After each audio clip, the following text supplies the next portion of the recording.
యేసుక్రీస్తు ప్రభువైన వారు ఆయన మొదటి నుంచి అంటే సృష్టి ప్రారంభం నుంచి కూడా ఉన్నాడు ఆయన.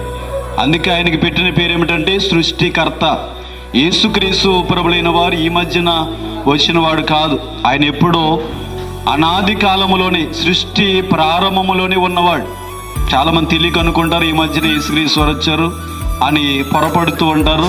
కానీ మనకి ఈ మధ్యన తెలిసింది.